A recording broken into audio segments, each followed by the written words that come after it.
Hello everyone. So today we are doing the chapter The Cop and the Anthem, which is written by O. Henry. O. Henry was an American short story writer. His real name is William Sidney Porter. His stories are known for their surprise endings. आज हम एक short story करने जा रहे हैं जिसका नाम the cop and the anthem है। ये कहानी ओ हेनरी ने लिखा है और उनका रियल नाम विलियम सिडनी पॉटर है और वो एक अमेरिकन राइटर है। The Cock and the Anthem is a humorous story. Soapy, the vagabond, was looking in search of shelter in winters.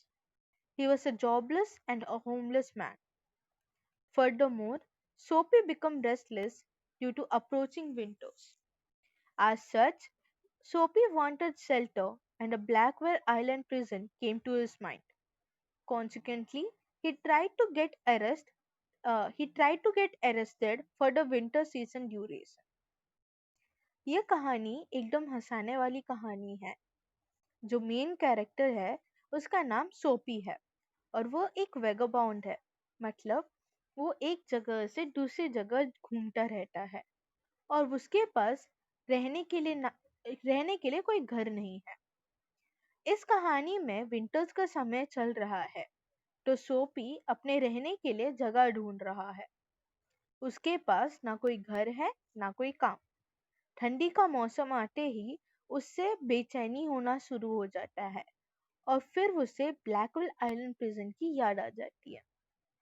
उसके बाद वो बहुत ट्राई करता है अपने आप को अरेस्ट करने का, लेकिन उसकी कोशिश कामयाब नहीं हो पाता। तो ये थी ये कहानी का शॉर्ट समरी। ओके, तो हम देखते हैं कि स्टोरी में क्या हुआ।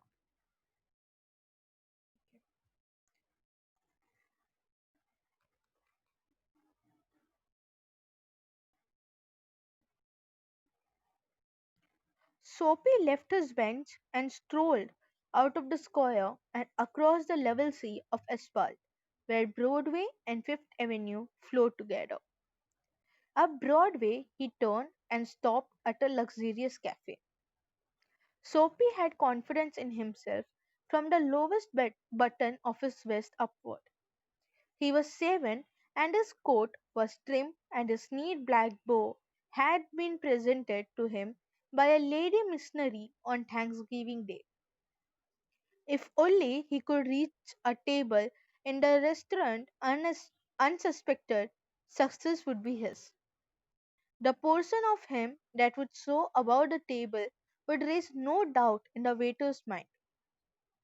A roasted mallard duck, thought Soapy, would be about the thing with a bottle of wine and then some cheese, a cup of coffee, and a cigar. $1 for the cigar would be enough. The total would not be so high as to call forth any extreme of revenge from the cafe management, and yet the meat would leave him happy and filled for the journey to his winter islands. तो हम देखते हैं कि story के start में सोपी एक bench में बैठा हुआ था और वहां से वो उठ के चलने लगा एक कैफे की तरफ। सोपी को इतना कॉन्फिडेंस था। One second. हाँ, सोपी को इतना कॉन्फिडेंस था अपने ऊपर कि वो अपने प्लान्स को अचीव कर सकता है। वो एक कोट पहनना था, एक ब्लैक बो उसके गले में था एंड वो क्लीन सेवन था। उसके ऊपर उसके ऊपर वाले बॉडी को देख के ऐसा लगेगा कि वो एक बिजनेसमैन है। अगर उसे कोई देखे बिना वो अगर उसे कोई देखे बिना वो टेबल तक पहुंच गया तो वो अपने काम को पूरा कर लेगा। वो एक रोस्टेड डक खाएगा और फिर एक बोतल ऑफ वाइन, थोड़े चीज, एक कप ऑफ कॉफी और एक सिगरेट मंगवाएगा। ये सबके टोटल मनी बहुत ज्यादा नहीं होगा, लेकिन ये खाना उसका पेट भर देगा और उसको जेल भेजने के लिए काफी होगा। But as Soapy set foot inside the restaurant door, The head waiter's eye fell upon his tattered trousers and decadent shoes. Strong and ready hands turned him about and conveyed him in silence and haste to sidewalk and averted the ignoble fate of the menaced Malar. लेकिन जब सोपी अपने पैर restaurant में रखता है, एक head waiter का नजर इसके पैर पे पड़ जाता है और उसके फटे हुए शूज और ट्राउजर्स को देख के वो वेटर इसे रेस्टोरेंट के बाहर कर देता है. Soapy turned off Broadway. It seemed that his route to the coveted island was not to be an easy one. Some other way of entering the limbo must be devised. तो सोपी शर्म के मारे वहां से निकल जाता है और दूसरे रास्ते पे मुड़ गया. उसको समझ आया कि जेल जाना इतना इजी नहीं है और उसे कोई और रास्ता ढूंढना पड़ेगा. At the corner of 6th Avenue, electric lights and cunningly displayed wares behind plate glass made a shop window attractive. Soapy took a stone and dashed it through the glass. People came running round the corner, a policeman in the lead. Soapy stood still with his hand in his pocket and smiled at the sight of brass buttons. 6th Avenue के corner में एक shop बहुत सुंदर तरीके से सजा हुआ था. सोपी की नजर उस पे गई और उसने एक पत्थर उठा के उस दुकान की विंडो तोड़ दी. लोग दौड़ते हुए आए वहां पे और उसमें एक पुलिसमैन भी था. सोपी ये देख के बहुत खुश हो गया और वहां पे खड़े होके स्माइल किया. Where is the man that has done that? Inquired the officer hesitantly. Don't you think that I may have had something to do with it? Said Soapy with a friendly voice as one greets good fortune. सोपी वहीं खड़ा रहा अपने pockets में हाथ डाल के smile करते हुए. फिर वो पुलिसमैन ने पूछा कि ये दुकान का विंडो तोड़ने वाला इंसान कहाँ है. सोपी थोड़ा फ्रेंडली वॉइस में उस पुलिसमैन से पूछता है कि क्या आपको लगता नहीं है कि वो विंडो मैंने ही तोड़ा होगा. The policeman refused to accept Soapy even as a clue. Men whose mass windows do not remain to chat with the police. They take to their heels. The policeman saw a man halfway down the block running to catch a car. With drawn club, he joined in the pursuit. Soapy, with disgust in his heart, drifted along, twice unsuccessful. वो policeman ने इनकार कर दिया इस ये मानने के लिए कि सोपी ने विंडो तोड़ा होगा. कॉज जो इंसान ऐसा काम करता है वो वहां खड़े नहीं होता और पुलिस को देख के भाग जाता. वो फिर पुलिसमैन फिर देखता है कि एक इंसान दूसरी गली में भाग रहा है एक कार के पीछे. फिर वो पुलिसमैन उस इंसान के पीछे भागता है. ये देख के सोपी उदास हो जाता है और वहां से निकल जाता है. On the opposite side of the street was a restaurant of no great pretensions. It catered to large appetites and modest purses. Its crockery and atmosphere were thick, its soup and napery thin. Into this place Soapy betook himself without challenge. At a table he sat and consumed beefsteak, flapjacks, donuts, and pie. And then he told the waiter the fact that the miner's coin and himself were total strangers. फिर सोबी आगे चलता है और उसकी नजर में एक और रेस्टोरेंट आ जाता है. वो रेस्टोरेंट दिखने में ज्यादा खास नहीं है. वो नॉर्मल लोगों को अट्रैक्ट करता है. वहां पे ज्यादा महंगी चीज नहीं मिलती, एकदम सस्ते सस्ते चीज मिलते हैं. सोपी वहां जाके ट्राई करता है कि वो अरेस्ट हो जाए.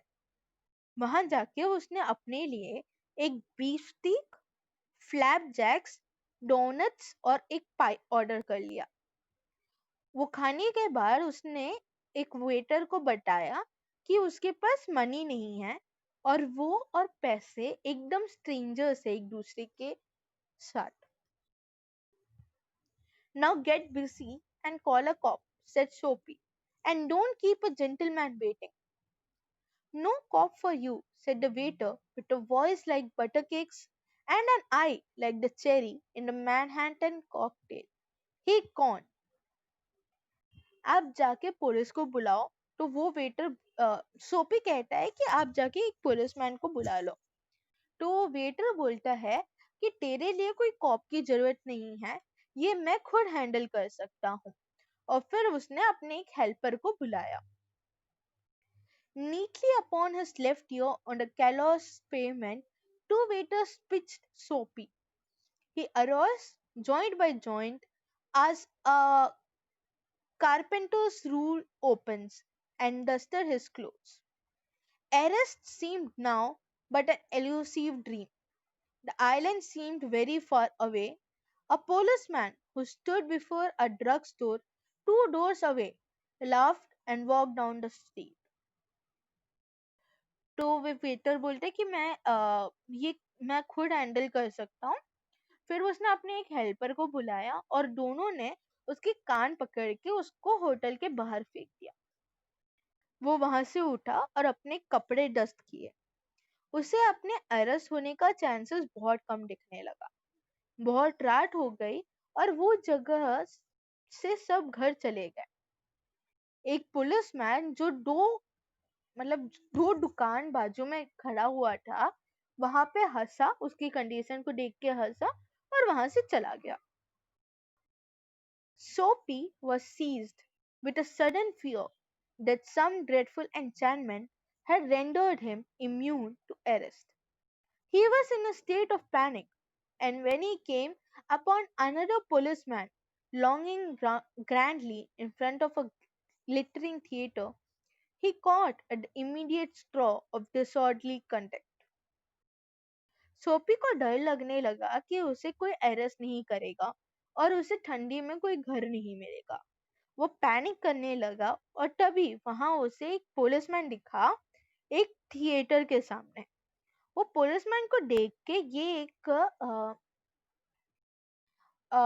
गलत तरीके से बिहेव करने लगा. On the sidewalk, Soapy began to yell drunken gibberish at the top of his harsh voice.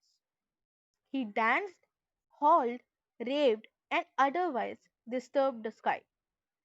The policeman merely twirled his club, turned his back to Soapy, and remarked to a citizen, "This one of them yall lates, celebrating the goose egg they give to the Hartford College. Noisy, but no harm. We have instruction to let them be." उस policeman को देख के सोपी drunken man जैसा act करने लगा. वो जोर जोर से गाने लगा, डांस करने लगा और चिल्लाने लगा. वो पुलिसमैन उसे एक बार देखता है और बाजू में खड़े इंसान को बोलता है, ये एक कॉलेज का स्टूडेंट लगता है, बहुत आवाज करते हैं वो लोग, बट किसी को हार्म नहीं करते, हमें बोला गया है कि इनको जाने दे. Disconsolate, Soapy stopped his unavailing racket. Would never a policeman lay hands on him? In his fancy, the island seemed an unattainable Arcadia. He buttoned his thin coat against the chilling wind. तो सोपी sad हो जाता है और वो सोच में पड़ जाता है कि शायद कभी भी उसे कोई पुलिसमैन उस पर हाथ नहीं उठाएगा. उसके सपनों में अब वो जेल एक अनअटेनेबल आर्केडिया लगता है. Arcadia is like a mountain district in the south Greece. ठीक है, वो एक पैराडाइज जैसी जगह है और वहां पे बहुत कम लोग जा पाते हैं. तो वो प्रिजन इसको एक पैराडाइज जैसा लग रहा है जहाँ पे ये जा नहीं पाएगा. उसको ठंड लगती है और फिर वो अपना जैकेट को बटन करता है. In a cigar store, he saw a well-dressed man lighting a cigar at the swinging light. He had set his silk umbrella by the door on entering.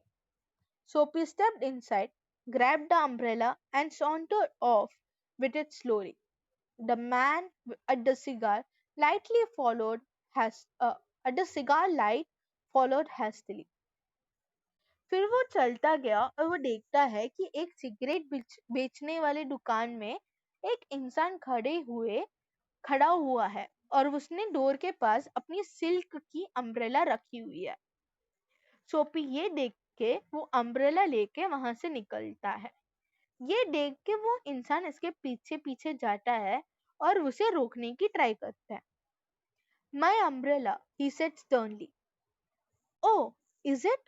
Sneered Soapy, adding insult to a petty larceny. Well, why don't you call a policeman? I took it, your umbrella. Why don't you call a cop? There stands one at the corner. तो वो इंसान जो umbrella का owner है वो इसके पीछे जाता है, उसे रोक के बोलता है कि ये मेरा अम्ब्रेला है।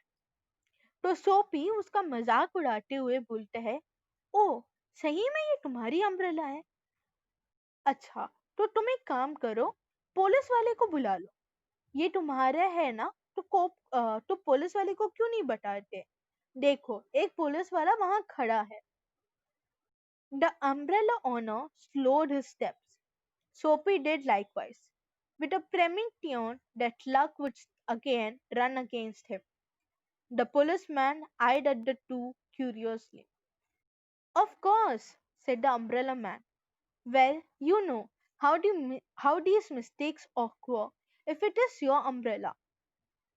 I hope you will excuse me. I picked it up this morning in a restaurant. If you recognize it as yours, why? I hope you will. वो अम्ब्रेला का ओनर रुक जाता है और सोपी को लगता है कि उसकी जीत होने वाली। पुलिस दूर खड़े होके इन दोनों को ध्यान से देखता है। तो अम्ब्रेला मैन कहता है कि अच्छा ये तुम्हारा है, तुम्हें पता होगा ना कि कितने मिस्टेक्स होते हैं। सारे अम्ब्रेला एक जैसे होता है। मैंने ये सुबह एक रेस्टोरेंट से उठाया था। अगर ये आपका है तो ये आपका ही होगा।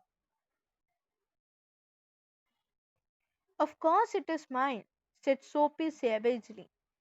The ex-umbrella man retreated.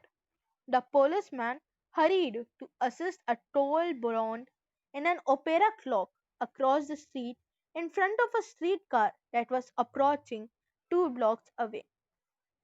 हाँ ये मेरा ही है, सोपी ने कहा और ये सुन के वो इंसान वहां से चला जाता। पुलिसमैन भी वहां से चला जाता है क्योंकि उसे एक इंसान को हेल्प करना था। Soapy walked eastward through a street damaged by improvements. He hurled the umbrella angrily into an excavation. He muttered against the men who wear helmets and carry clubs because he wanted to fall into their clutches. They seemed to regard him as a king who could do nothing wrong. सोपी फिर east की तरफ चलता है। उसने फिर वो umbrella को गुस्से से फेंक दिया। वो गुस्से में पुलिस वालों के बारे में बकबक करने लगा। उसे जेल जाना था, लेकिन ऐसा लगता है कि पुलिस वाले उसे कोई राजा जैसे देखते हैं और ऐसा राजा जो कोई भी काम गलत नहीं कर सकता। At length, Soapy reached one of the avenues to the east, where the glitter and turmoil was but faint. He dragged himself towards Madison Square, for the homecoming instinct survives even when the home is a park bench. उसके बाद सोपी चल चल के Madison Square में पहुंचता है और वो एक बेंच के पास जाता है क्योंकि मेडिसन स्क्वायर एक घर जैसा एक फैसिलिटी है और कोई बात नहीं होती है अगर वो एक पार्क की बेंच हो, लेकिन वो सोपी का घर है। At length, but on an unusually quiet corner, Soapy came to a standstill. Here was an old church, quaint and rambling and gabbled. Through one violent stained window, a soft a soft light glowed, where no doubt the organist loitered over the keys, making sure of his mastery of the coming Sabbath anthem. For there drifted out to Sophie's ears sweet music that caught and held him transfixed against the convulsions of the iron friends. लेकिन एक corner में सोपी रुक जाता है और उसे एक पुराना चर्च दिखाई देता है। उस चर्च के एक विंडो से उसे एक सॉफ्ट लाइट दिखाई देती है जहां सारे म्यूजिकल इंस्ट्रूमेंट्स रखे हुए हैं। वहां पे एक इंसान वो इंस्ट्रूमेंट्स को बजाते बजाता है और उसे वो इंसान प्रैक्टिस करता है संडे के लिए चर्च के चर्च के सॉन्ग्स के लिए। तो सोपी के कान में एक स्वीट सी म्यूजिक सुनाई पड़ती है। The moon was above, full and radiant. Vehicles and pedestrians were few. Sparrows twittered sleepily in the eaves or a little, while the scene might have been a country churchyard. And the anthem that the organist played cemented Soapy to the iron fence, for he had known it well in the days when his life contained such things as murders and roses and ambitions and friends and immaculate thoughts and colors. रात का time था। चांद ऊपर आ चुकी थी। लोग और vehicles बहुत कम हो गए और वो पूरी जगह साइलेंट हो गई। सिर्फ वो इंस्ट्रूमेंट की आवाज आ रही थी। और फिर सोफी को अपने बचपन की याद आ गया, जब उसके पास उसकी मॉम, उसके दोस्त, उसके एम्बिशंस, उसके थॉट्स, उसके सक्सेस रेट्स के थॉट्स सब उसके माइंड में आए। The consistence of Sophie's receptive state of mind and influence about the old church brought a sudden and wonderful change in his soul. He viewed with rising horror the pit into which he had tumbled, the dreaded days, unworthy desires, dead hopes, wrecked faculties, and base motives that made up his existence. ये सब सोचते सोचते आ, उसके अंदर में एक बदलाव आया। वो आ, ओके वो वहां पे बैठ के सोचने लगा कि उसकी लाइफ उसने कितनी बड़ी नरक बना चुकी है। उसे अपनी बेफालतू के दिन, बेफालतू की डिजायर, उसके मरे हुए होप्स, उसके बिना मोटिव की एक लाइफ उसको समझ आने लगी। And also, in a moment, his heart responded thrillingly to this strange mood. A strong impulse moved him to battle up with his desperate fact. He would pull himself out of the mire and would make a man of himself again. He would conquer the evil that had enslaved him. There was time, he was young yet. He would restrict his old eager ambitions and pursue them without flattering. Those solemn but sweet organ notes had set up a revolution in him. Tomorrow he would go into a roaring downtown district and find work. A fur importer had once offered him a place as driver. He would be somebody in the world. He would ये सब सोचते सोचते उसके अंदर में एक बदलाव आया। वो अपनी लाइफ को सुधारने का डिसीजन लिया। वो अपने करंट लाइफ को देख के शौक हो गया और सोचता है कि वो अब अपना लाइफ को बदल के ही रहेगा। उसका दिल और दिमाग दोनों में एक पॉजिटिव एनर्जी आ गई और उसने डिसाइड किया कि वो अब मुसीबतों को सामना करेगा। वो सोचता है अ, वो सोचता है कि उसके पास समय है और वो अभी भी छोटा है। वो अपने पुराने एम्बिशन वाले लड़के को वापस लाएगा। और अपने आप को एक इंसान बनाएगा। वो कल से काम ढूंढने लगेगा और कोई भी जॉब करके पैसे कमाएगा। वो एक दिन बड़ा आदमी बनेगा। Soapy felt a hand laid on arm. He looked quickly around into the impassive face of a policeman. What are you doing here? Asked the officer. Nothing, said Soapy. Then come along, said the policeman. 3 months on the island, said the magistrate in the police court the next morning. वो ये सब सोच ही रहा था जब एक हाथ उसके कंधे पे रखा जाता है। वो मुड़ के देखा तो उसे एक पुलिसमैन की शक्ल दिखाई। पुलिसमैन ने उससे पूछा, तुम इतनी रात को यहाँ क्या कर रहे हो? सोपी ने कहा, कुछ भी नहीं। तब पुलिस वाले ने कहा, अगर कुछ भी नहीं कर रहे हो तो चलो मेरे साथ। अगले दिन उसे कोर्ट में ले जाया जाता है और उसे 3 महीने की जेल की सजा मिल जाती। सो ये थी हमारी स्टोरी। एक और बार मैं शॉर्ट समरी देती हूँ। ओके, सो होता क्या है, Soapy was a man who was jobless as well as homeless. He was getting restless because of the signs of approaching winters. These signs were that of birds moving to the south, trees shedding leaves, and men had a desire for new warm clothes. These signs made him fearful of the approaching winters. As such, he had a desire for shelter during the winter period. He came to choose Blackwell Island Prison. Okay, so सोपी करके एक इंसान है जो इस कहानी का main character है। उसके पास ना कोई जॉब है ना कोई घर है। ठंडी का मौसम आने की वजह से उसको बेचैनी सी होने लग जाती है।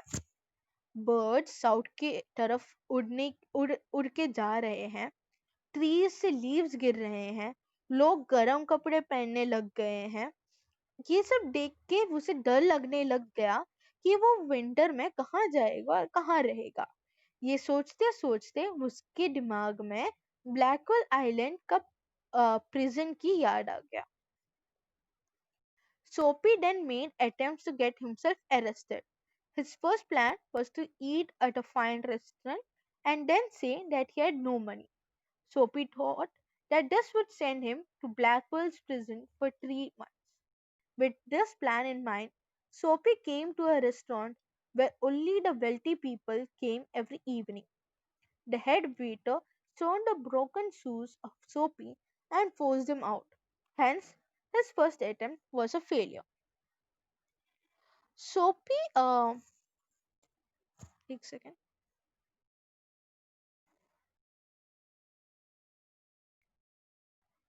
हाँ, ओके, सोपी फिर बहुत अटेम्प्ट्स करने लग जाते हैं। उसका पहला प्लान था एक अच्छे रेस्टोरेंट में खाना खाएगा और फिर वो कहेगा कि उसके पास पैसे नहीं है। सोपी को लगा ऐसा करने से उसको 3 महीने के लिए जेल में जाने का मौका मिलेगा। ये सोचते सोचते सोपी एक रेस्टोरेंट गया जहाँ सिर्फ वेल्थी लोग आते हैं। लेकिन उस रेस्टोरेंट के हेड वेटर ने इसके फटे हुए शूज देख के उसने सोपी को बाहर कर दिया। ऐसे उसका फर्स्ट अटेम्प्ट फेल हुआ। He had another idea to break a glass window with a stone. Soapy stopped after seeing a policeman arriving there. However, instead of arresting him, the policeman thought wrongdoers don't flee uh, wrongdoers flee the crime scenes, and hence he didn't arrest Soapy. फिर सोपी को लगा कि अगर वो एक shop के एक दुकान के ग्लास को तोड़ेगा तो वो जेल जा पाएगा। वो पत्थर फेंका और लोग एंड पुलिस वहां आ गए। लेकिन पुलिस वाले ने उसे अरेस्ट नहीं किया क्योंकि जो गलत काम करते हैं वो क्राइम करके वहां नहीं रुकते और वो भाग जाते हैं। Soapy then came to a second restaurant. After eating the food there, Soapy said that he had no money to pay. The waiter then threw him out instead of calling the cop. फिर वो एक दूसरे restaurant में गया और खाना खाया। खाना खाने के बाद उसने पैसे नहीं दिए तो वेटर ने पुलिस को बुलाने की जगह उसके कान पकड़ के उसे बाहर फेंक दिया। Soapy made another attempt for his arrest. This time, he began shouting like a drunk man in front of a theater. The cop thought he was a college boy and hence left him. सोपी ने एक और attempt किया।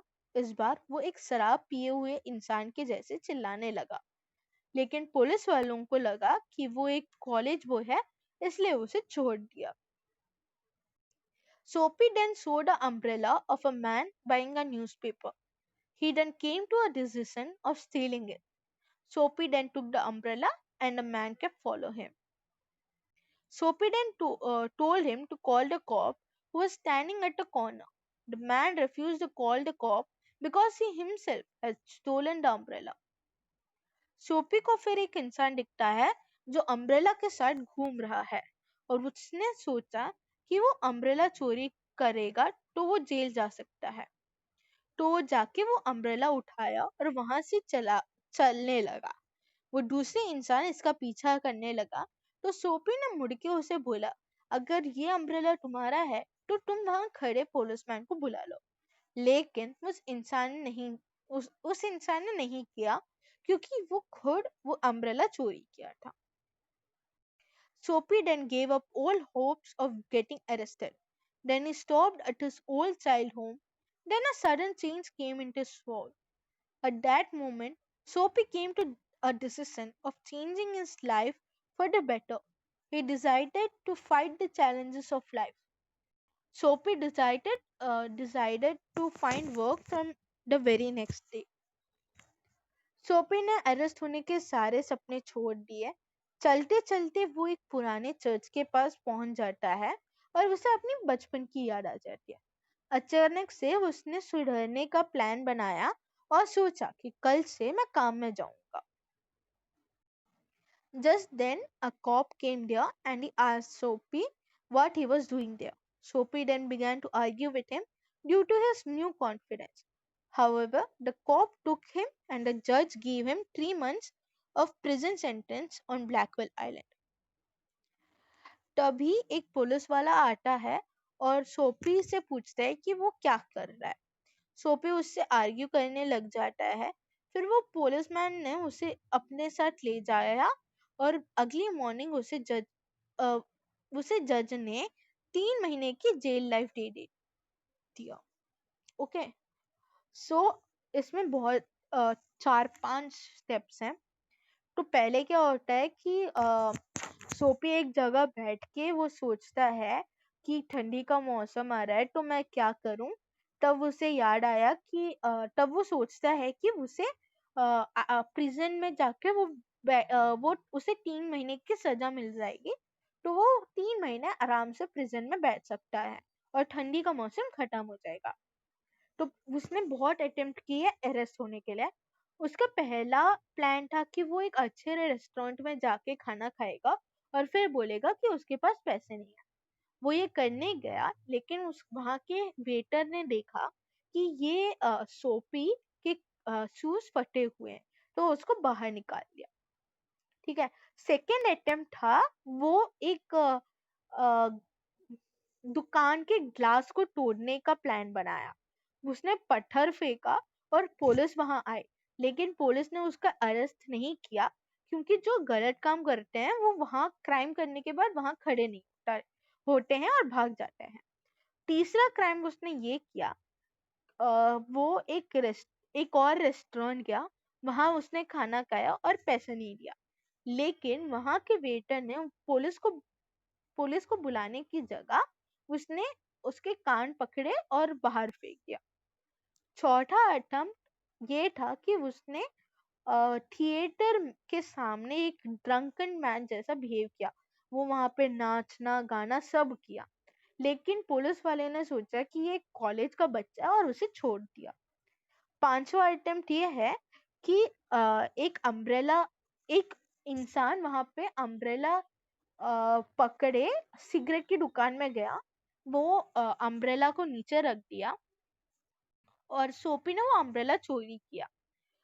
सोपी को देख के वो इंसान उसके पीछे गया, लेकिन उसने वो पुलिस वाले को इसलिए नहीं बुलाया क्योंकि वो इंसान खुद वो अम्ब्रेला सुबह चोरी किया था।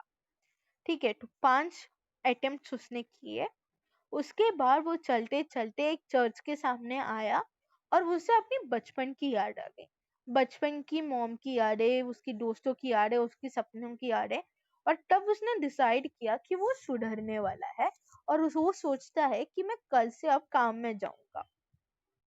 तभी एक पुलिस वाला वहां आता है और सोपी से पूछता है वो वहां क्या करता है।